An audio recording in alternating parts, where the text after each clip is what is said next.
Good morning student. ધોરણ 8ની અંદર આજે સામાજિક વિજ્ઞાન વિષયની અંદર એસએસની અંદર પાઠ 7મો છે તમારા પાઠ્યપુસ્તકમાં, જેનું નામ છે મહાત્માના માર્ગ પર ભાગ 1. આ પાઠને ભણવાનો છે. તમારા પાઠ્યપુસ્તકની અંદર પેજ નંબર 52 ઉપર આ પાઠ આપેલો છે. આ પાઠના જે મુખ્ય મુદ્દાઓ છે જેની યાદી અહીંયા તમારી સામે લખેલી છે, એ મુખ્ય મુદ્દાઓ વિશેની આપણે થોડી ઘણી પાઠને લગતી ચર્ચા કરવાની છે.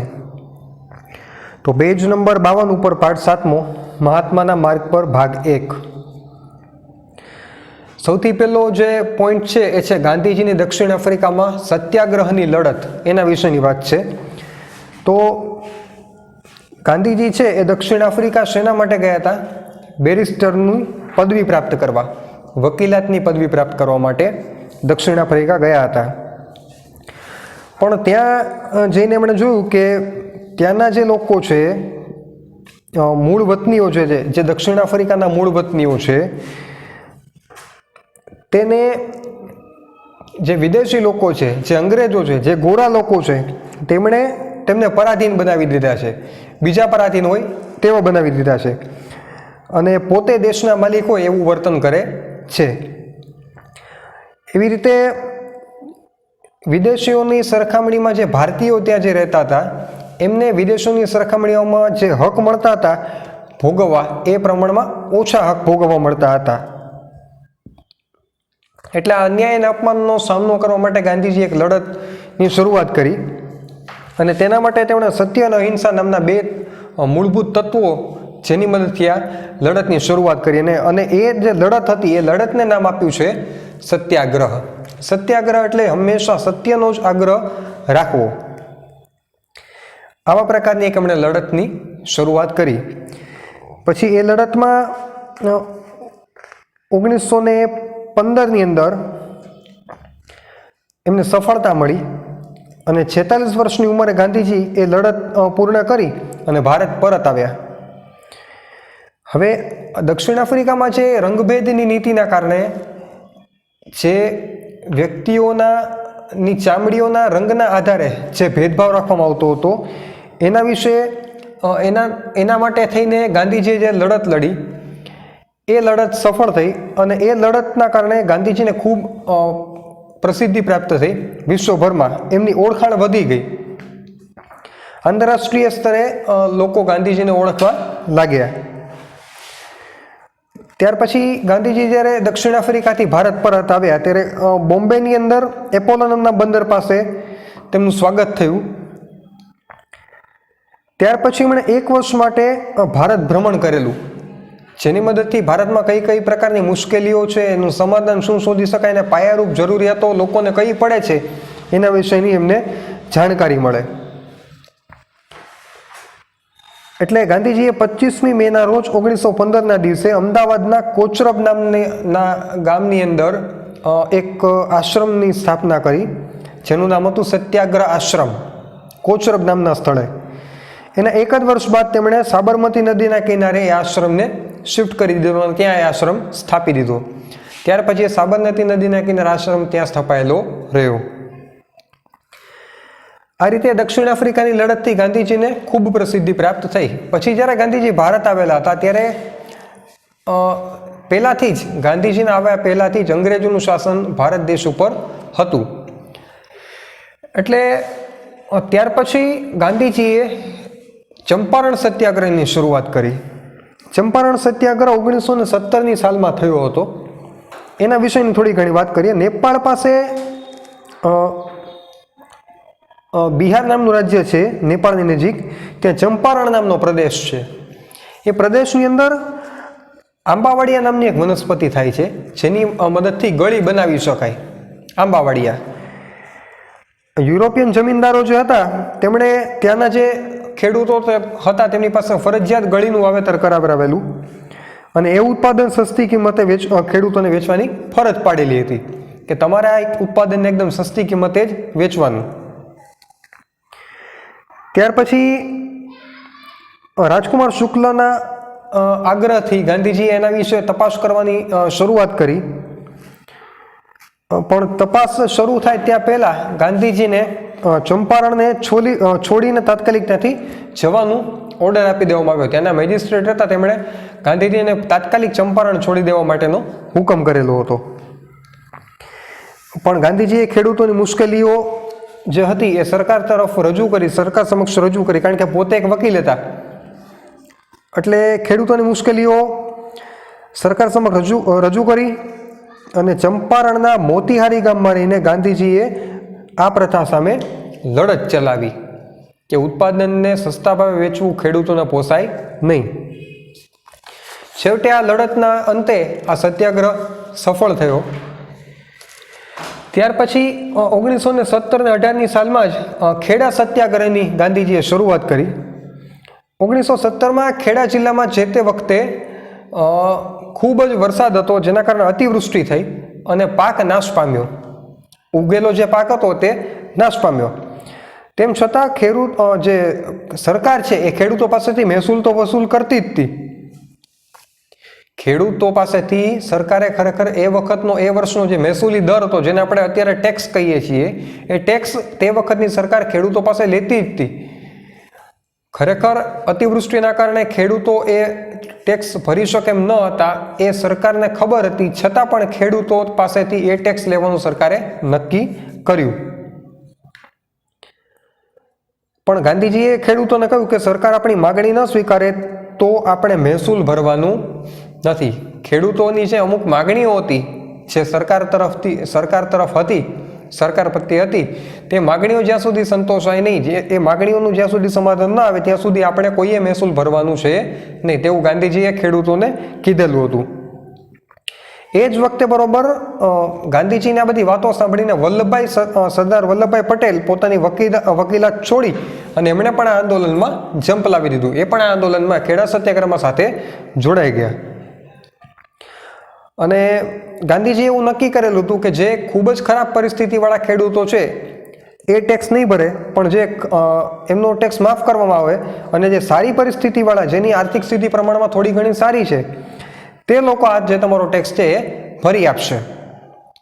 એટલે અંતે કલેક્ટરે આવો જ એક હુકમ 1918માં બહાર પાડ્યો, જે ગાંધીજીની રજૂઆત હતી એ પ્રમાણે, અને અંતે આ આંદોલન સફળ થયું. ખેડા સત્યાગ્રહ 1917-18ની સાલમાં થયો હતો. ત્યાર પછી જે છે એ છે રોલેટ એક્ટ, જે 1919ની સાલમાં આવ્યો હતો. એના વિશેની થોડી ઘણી વાતચીત કરીએ. જ્યારે પ્રથમ વિશ્વયુદ્ધની અંદર ઇંગ્લેન્ડ દેશનો વિજય થયો, ત્યારે બ્રિટિશ સરકારે રોલેટ એક્ટની જાહેરાત કરી. રોલેટ નામનો એક કાયદો.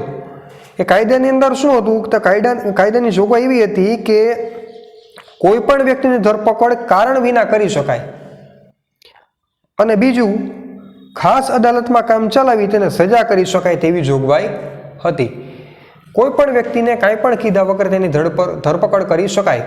ખરેખર સામાન્યતઃ નિયમ એવો હોય કે જે કોઈ પણ વ્યક્તિ ગુનેગાર છે અથવા જેની ધરપકડ કરવા જવું છે, જેની ધરપકડ કરવી છે, તેનો ગુનો શું છે એ વ્યક્તિને જાણ હોવી જોઈએ, ત્યાર પછી જ તેની ધરપકડ થઈ શકે.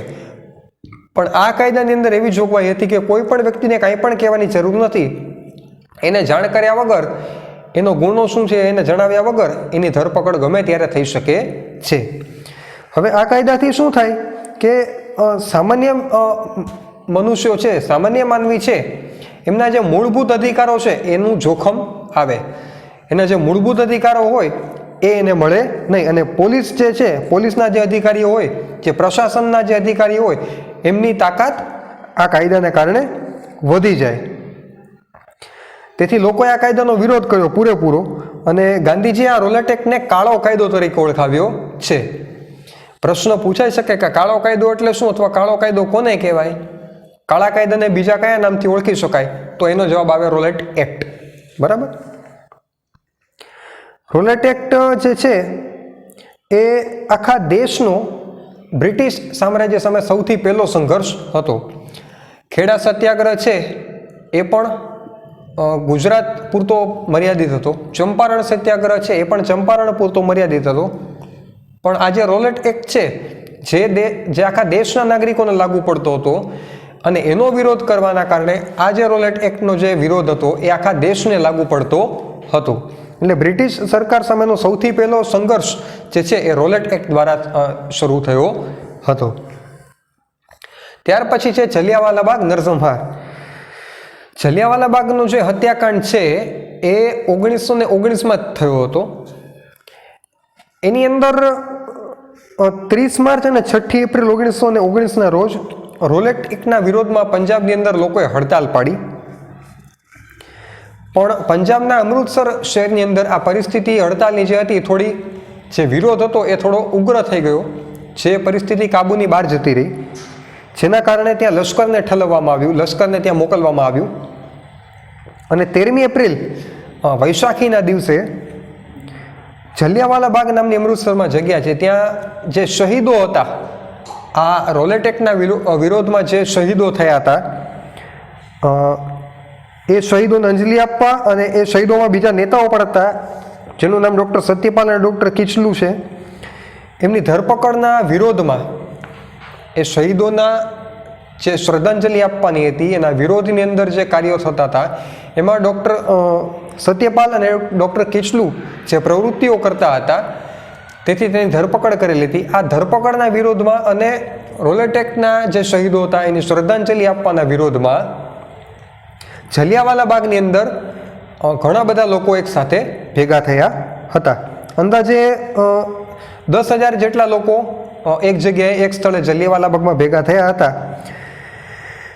આ સભાની બ્રિટિશ સરકારને જાણ થઈ, અને જો આ સભા લાંબો સમય ચાલે અથવા આ આંદોલનની દેશમાં બીજા લોકોને ખબર પડે તો એ આંદોલન બ્રિટિશ સરકાર માટે વધુ નુકસાનકારક સાબિત થઈ શકે એવું બ્રિટિશ સરકારને જે તે વખતે લાગ્યું.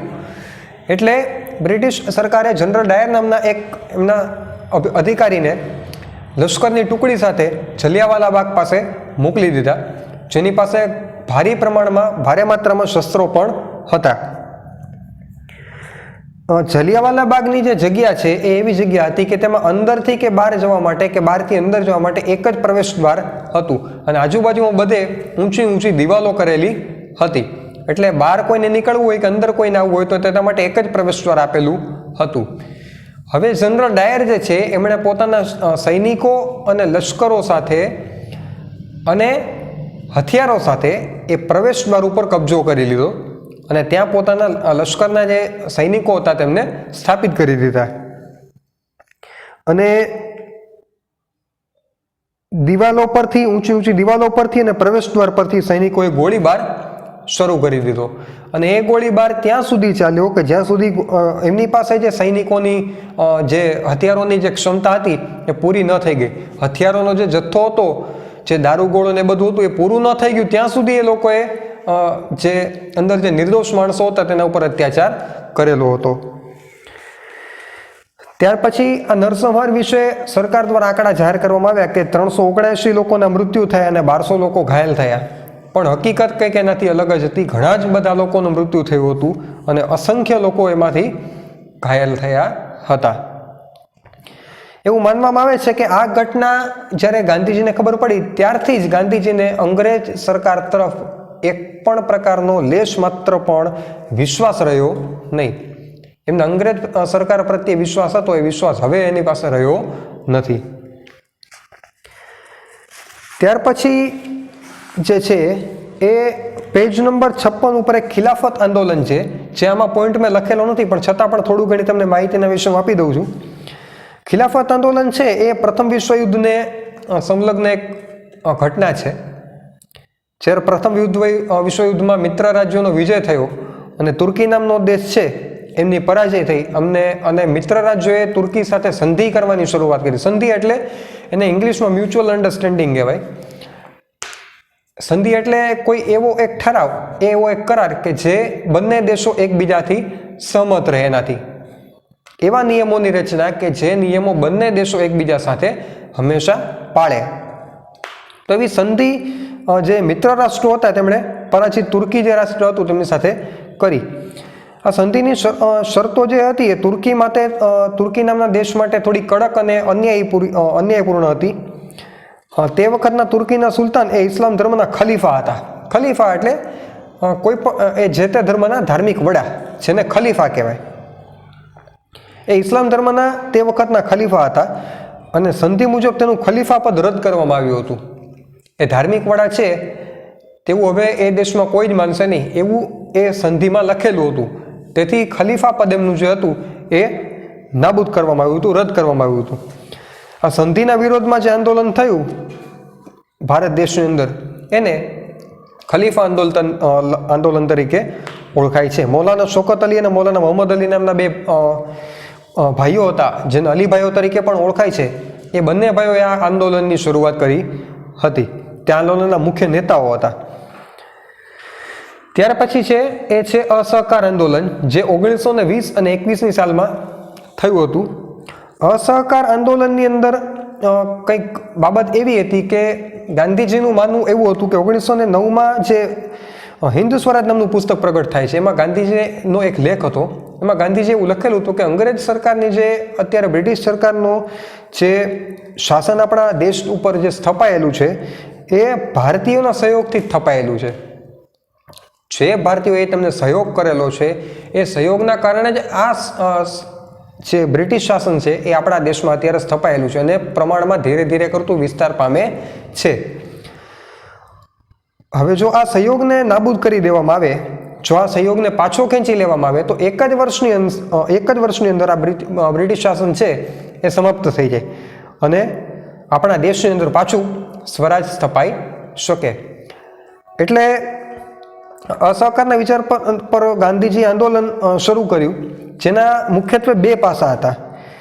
પહેલું પાસું જે છે એમાં સરકારી નોકરી હોય કે ધારાસભા હોય, સરકારી શિક્ષણ સંસ્થા હોય, સરકારી ખિતાબો હોય, વિદેશી કાપડ છે, આ બધાનો બહિષ્કાર કરવો, એનો ઉપયોગ કરવો નહીં, એને મેળવવું નહીં. પહેલું પાસું એવું હતું. જ્યારે બીજા પાસાની અંદર બીજું પાસું જે હતું એ રચનાત્મક પાસું હતું, જેની અંદર ખાદી છે, પછી અસ્પૃશ્યતા નિવારણ છે, અસ્પૃશ્યતા નિવારણ હોય, ખાદી હોય, હિન્દુ મુસ્લિમની એકતા છે, પછી સ્વદેશી અને રાષ્ટ્રીય શિક્ષણનો પ્રચાર છે. આ બધી બાબતને સૌથી વધુ મહત્વ આપવું, એને પ્રોત્સાહન આપવું, જે આપણા દેશની જે સંસ્કૃતિ છે એને પ્રોત્સાહન આપવું અને વિદેશી જે સંસ્કૃતિ છે એનો બહિષ્કાર કરવો. આ બે પાસાઓ ઉપરથી આ અસહકારનું આંદોલનની શરૂઆત કરવામાં આવેલી હતી.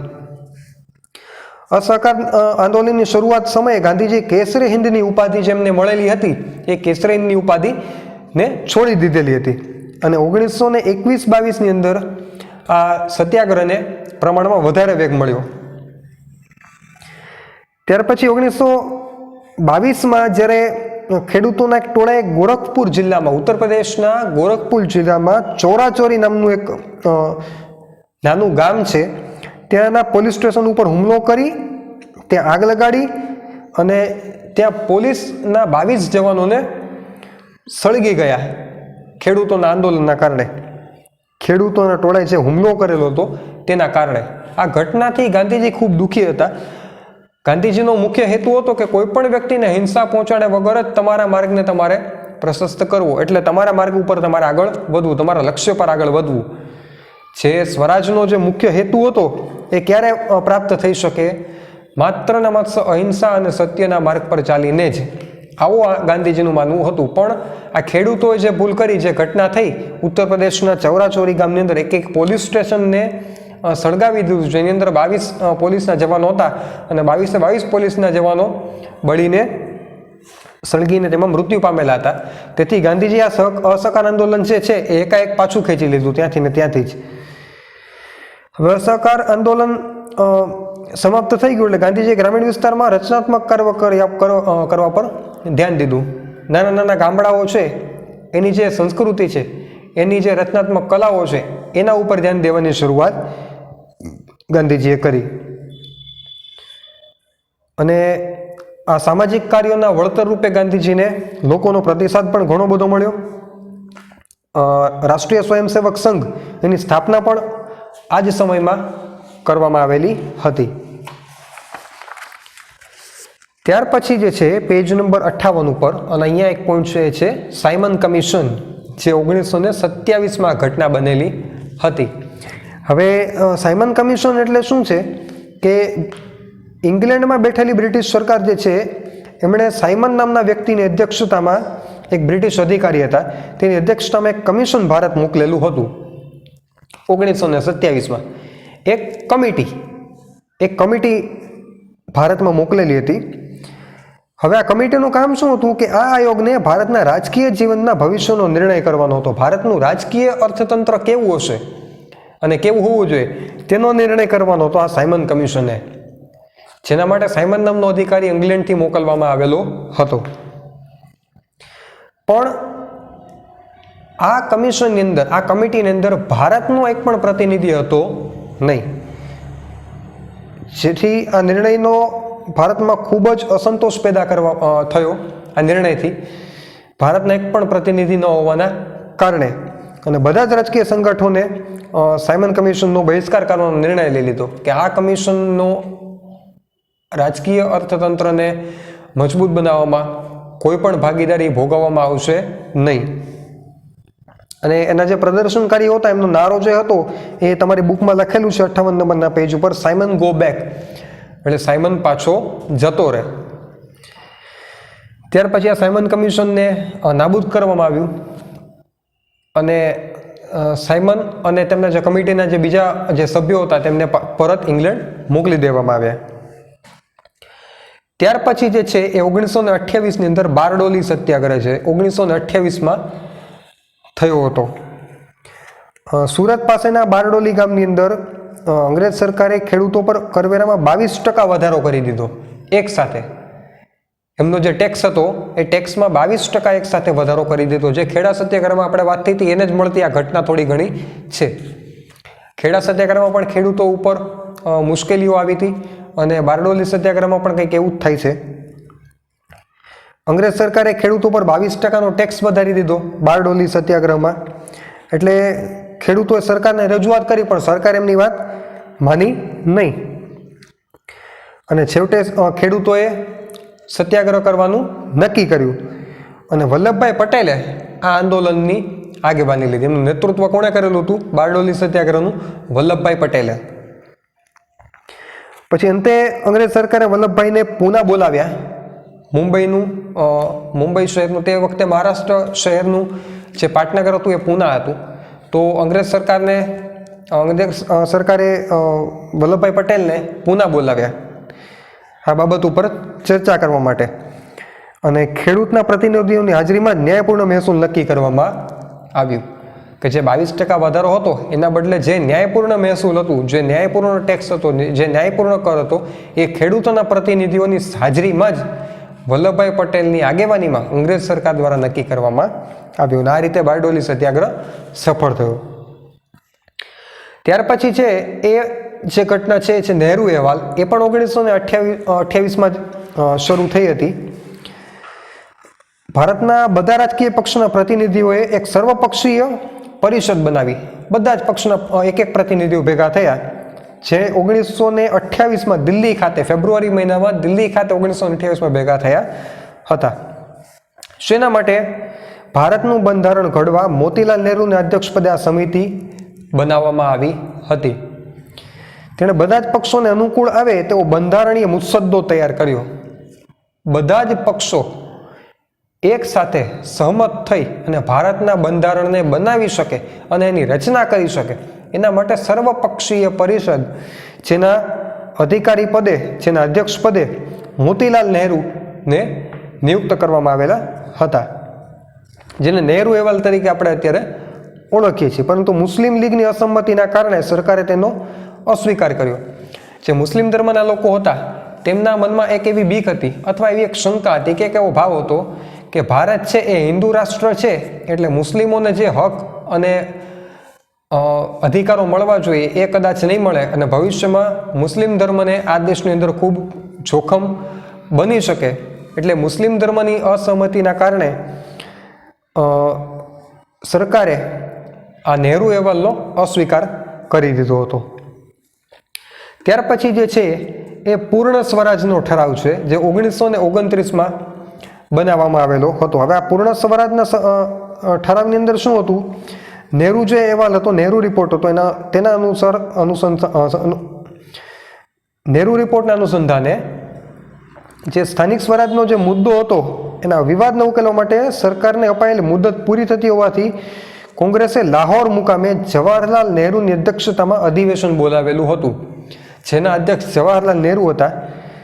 અને કોંગ્રેસની જે પાર્ટી હતી તેમણે લાહોરમાં આ અધ્યક્ષતામાં જવાહરલાલ નહેરુની અધ્યક્ષતામાં એક અધિવેશન બોલાવેલું હતું.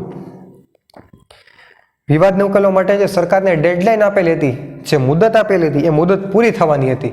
તો હવે મુદત પૂરી થયા પછી આપણે શું કરવું એના વિશેની ચર્ચા કરવા માટે એક અધિવેશન બોલાવેલું હતું જવાહરલાલ નહેરુની અધ્યક્ષતામાં.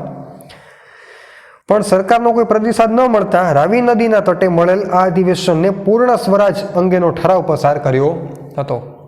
રાવી નદીના કિનારે આ જે અધ્યક્ષતામાં જે અધિવેશન ભરાણું હતું તેમને પૂર્ણ સ્વરાજ તરીકેનો એમાં ઠરાવ પસાર કરવાનો. ઠરાવ એટલે એક પ્રકારનો કાયદો ઘડવો, એક પ્રકારનો કાયદો બનાવવો, જેને ઠરાવ કહી શકાય. ત્યારબાદ 26મી જાન્યુઆરી 1930ના રોજ આ સંદર્ભે કોંગ્રેસો સ્વતંત્રતાના સોગંદ લીધા. ત્યારે સ્વતંત્રતાના સોગંદ લીધા કોંગ્રેસ પાર્ટીએ અને એવું જાહેર કર્યું કે હવેથી આ દેશ એકદમ પોતાના બળ પર રહેવા માટે સ્વતંત્ર જ છે તેવું કોંગ્રેસના લોકોએ સોગંદ લીધા. અને આ બનાવની યાદમાં સ્વતંત્ર ભારતના બંધારણને પણ એ જ તારીખે અમલમાં મૂકવામાં આવ્યું હતું, 26 જાન્યુઆરી 1947ના રોજ. બરાબર. પાઠ 7ની અંદર મહાત્માના માર્ગ પર ભાગ 1, આવી જ રીતે તમારા સિલેબસની અંદર બીજો પણ એક આવો ભાગ 2 નામનો પાઠ આવશે, મહાત્માના માર્ગ પર ભાગ 2, જેની અંદર આ જે બધી ચળવળો છે 1929 સુધીના સાલની આપણે આ પાઠની અંદર ચર્ચા કરી. ત્યાર પછી ભારતના ઇતિહાસમાં કઈ કઈ પ્રકારની પ્રવૃત્તિઓ થઈ, કઈ કઈ પ્રકારની લડતો લડવામાં આવી અને એનું પરિણામ શું આવ્યું 1930ની કે 1934ની કે 1947 સુધી, કે જ્યાં સુધી ભારત દેશ સ્વતંત્ર થયો ત્યાં સુધીની જે ચળવળો અને આંદોલનો હતા એના વિશેની માહિતી આપણે આ ભાગ 2ની અંદર પણ ભણવાની છે. ત્યાં સુધી ભાગ 1ના આ બધા મુદ્દાઓ જેની આપણે આજે ચર્ચા કરી કે ગાંધીજીની દક્ષિણ આફ્રિકામાં સત્યાગ્રહની લડત કેવી રીતે થઈ રંગભેદની નીતિના કારણે, ત્યાર પછી ચંપારણ સત્યાગ્રહની આપણે વાત થઈ, જેમાં ગળી ઉગાડવા માટે ખેડૂતોને પ્રેશર કરવામાં આવેલું હતું અને ઉત્પાદનનો જે ભાગ હતો, જેનું વળતર હતું એ પ્રમાણમાં ઓછું ચૂકવવામાં આવતું હતું. પછી ખેડા સત્યાગ્રહમાં ખેડૂતોને 22% ખેડૂતોને જે અન્યાય થયો હતો એના વિશેની વાત થઈ. રોલેટ એક્ટને કાળા કાયદા તરીકે ઓળખવામાં આવે છે તેની વાત થઈ કે જે કાયદાની અંદર કોઈ પણ વ્યક્તિને ગમે ત્યારે ધરપકડ કરી શકાય અને એના ઉપર કોઈ પણ પ્રકારે મુકદમો ચલાવી શકાય. જલિયાવાલા બાગ નરસંહાર 1919માં થયો, જેમાં હજારો લોકોને એક સાથે એક અંગ્રેજ અધિકારી દ્વારા ગોળીબાર દ્વારા મારી નાખવામાં આવે એની વાત થઈ. અસહકાર આંદોલન, જેની અંદર ગાંધીજીનો એક વિચાર હતો કે અંગ્રેજનું બ્રિટિશ જે સામ્રાજ્ય છે એ ભારતીયોના સહકારના કારણે જેટલું બધું ફેલાયેલું છે અને વિસ્તાર પામેલું છે, જો એનો અસહકાર કરવામાં આવે તો જ અંગ્રેજ સરકાર આ દેશમાંથી નાબૂદ થઈ શકે. તેના માટે અસહકાર આંદોલનની ચળવળ શરૂ કરવામાં આવેલી હતી. સાયમન કમિશન નામની આપણે કમિશન એક ઇંગ્લેન્ડ તરફથી સાયમન નામના વ્યક્તિની અધ્યક્ષતાની નીચે એક મોકલવામાં આવ્યું કે જેની અંદર ભારતનો કોઈ પણ પ્રતિનિધિ હતો નહીં. ભારતનું બંધારણ અને રાજકીય પુરવઠો કઈ રીતે આગળ ભવિષ્યમાં ચાલશે એ નક્કી કરવા માટે સાયમન કમિશન મોકલવામાં આવેલું હતું, પણ તે કમિશનની અંદર ભારતનો કોઈ પણ વ્યક્તિ ન હતો, તેથી એનો કમિશનનો વિરોધ કરવામાં આવેલો હતો. ત્યારબાદ બારડોલી સત્યાગ્રહમાં ખેડૂતનું જે ઉત્પાદન છે તેમાં 22% એક સાથે કર વધારી દેવામાં આવ્યો, તેને નાબૂદ કરવી અને ખેડૂતોને અનુકૂળ ન્યાયિક જે કર હતો, ન્યાયિક જે મહેસૂલ હતો તેની સ્થાપના કરવામાં આવી, જેના આગેવાન હતા વલ્લભભાઈ પટેલ. ત્યારબાદ નહેરુ અહેવાલની આપણે વાત થઈ કે જેમાં 1928માં દિલ્હીમાં એક અધિવેશન ભેગું મળેલું હતું, જેમાં સર્વપક્ષીય દળના જે અલગ અલગ એક પ્રતિનિધિઓ હતા તેમની બેઠક હતી, જેના નેતૃત્વની અંદર મોતીલાલ નહેરુ હતા અને બધાને અનુકૂળ આવે તેવો બંધારણીય મુસદ્દો તૈયાર કરવામાં આવેલો હતો, જેને નહેરુ અહેવાલ તરીકે આપણે ઓળખીએ છીએ. અને ત્યાર પછી જે છે પૂર્ણ સ્વરાજનો ઠરાવ જે 1929માં જાહેર કરવામાં આવ્યો, જેમાં સૌપ્રથમ કોંગ્રેસ પાર્ટી દ્વારા લાહોરની અંદર જવાહરલાલ નહેરુની અધ્યક્ષતામાં એક અધિવેશન બોલાવવામાં આવેલું હતું. પણ એ અધિવેશન બોલાવવા પાછળનું કારણ જે નહેરુ રિપોર્ટ અનુસાર જે સરકારને જે અપાયેલી જે મુદત હતી એ મુદત પૂરી થતી હતી. એ મુદત પૂરી થયા પછી કોંગ્રેસ પાર્ટીએ સરકાર વિરુદ્ધ કયા પ્રકારના આંદોલન કરવા કે કઈ પ્રકારની યુક્તિઓ અજમાવી તેના વિશે અધિવેશન ભરવામાં આવ્યું હતું. પણ સરકારનો કોઈમાં પ્રતિસાદ ન મળતા રાવી નદીના તટે આ અધિવેશનને પૂર્ણ સ્વરાજનો ઠરાવ તરીકે જાહેર કરવામાં આવ્યું. તો આ પાઠની અંદરથી આપણને ભારતની અલગ અલગ પ્રકારની ચળવળો, અલગ અલગ પ્રકારના સત્યાગ્રહ, અલગ અલગ પ્રકારના આંદોલન, આ બધા વિષયની આપણને માહિતી મળે છે. Thank you.